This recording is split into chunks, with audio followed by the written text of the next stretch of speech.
तुमचं सरकार असताना ₹1.25 तरी दिला का रे?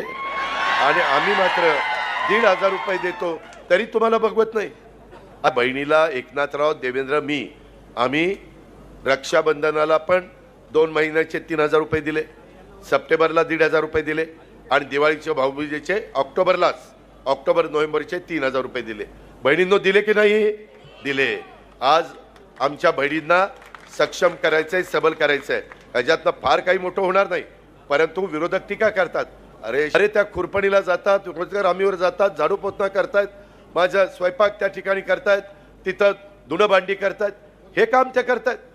त्यांना नाही, त्यांना स्वतःचं काही मन नाही, त्यांना स्वतःला वाटत नाही की माझ्याकरता तरी सिन्नरच्या बाजारात, नाशिकच्या बाजारात, इगतपूरच्या बाजारात, कुठं दिंडोरीच्या बाजारात गेलं तर काही घ्यावं, तिला त्या घ्यावंसं वाटत नाही, तुम्हालाच वाटतं, बाकीच्यांना नाही वाटत, असं कसं चालेल? म्हणून त्यांच्याकरता योजना आणली। आमच्या शेतकऱ्यांच्या करता, माझ्या शेतकऱ्याकरता जे जे करता येईल ते आम्ही करतोय। केंद्र सरकार पण प्रतिसाद देतंय। माझ्या मायमाऊली बसल्यात, त्यांना आम्ही लाडकी बहीण योजना आणली, त्याला त्या ठिकाणी आम्हाला टिंगलटावाळी केली की कर्जबार झाले, कंगाल झाले, तिजोरी खाली झाली, काही देणार नाही, चुनावी जुमला आहे।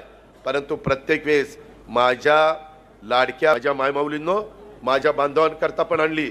3, 5, 750 मीटर लाईट बिल माफ केलेलं आहे, मागचं बिल भरायचं नाही, चालू बिल 0 केलंय, पुढचं बिल भरायचं नाही। पण हे केव्हा होईल?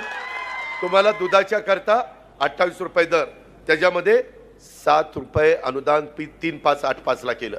आता 1 ऑक्टोबर पासून तुम्हाला 35 रुपये, 28 आणि 7, 35 का? माझा दूध उत्पादक शेतकरी टिकला पाहिजे। हे राज्य सर्वसामान्यांचं आहे, हे महायुतीचं आहे, हे आमच्या शेतकऱ्यांचं आहे, मायमाऊलींचं आहे, कष्टकऱ्यांचं आहे, तरुण तरुणींचं आहे। त्यांच्याकरता देखील स्टायपन 6,000, 8,000, 10,000, 12वी झालेला, डिप्लोमा झालेला, डिग्री झालेला, त्यांनी अनुभव घ्यावा। त्यांना 6 महिन्याच्या अनुभवाला पैसे सरकार देतंय। 10 लाख विद्यार्थ्यांना बाकीच्या बाबतीतले निर्णय घेतले, पोलीस पाटलाचं मानधन वाढवलं, सरपंच उपसरपंचाचं वाढवलं, कोतवालाचं वाढवलं, आशा वर्करचं वाढवलं, अंगणवाडीवाल्यांचं वाढवलं, माझ्या होमगार्डवाल्यांचं दुप्पट केलं, 500 होतं ते 1000च्या वर केलं। या पद्धतीनं आम्ही सगळ्या घटकाला बरोबर घेऊन चाललेलो आहे।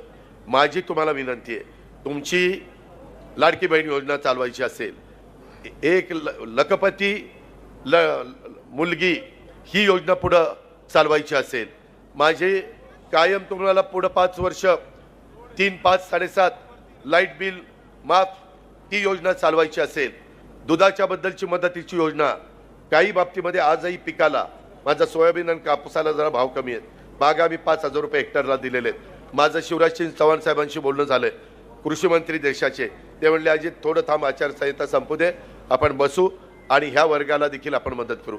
आम्ही सोशल इंजिनिअरिंग ठेवलेलं आहे।